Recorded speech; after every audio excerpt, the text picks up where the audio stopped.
بينما أنا عاقب أمام المستنقع وجدت هذه السلحفاة المائية.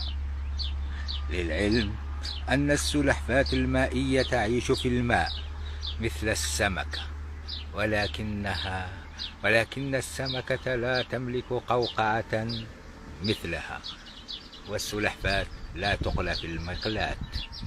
انتظرتها تخرج رأسها، ولكنها لم تخرج رأسها لأنها كانت خائفة، فحملتها ورميتها للماء فانقلبت، ولكنها ظلت مقلوبة إلى أن رجعتها نورمال،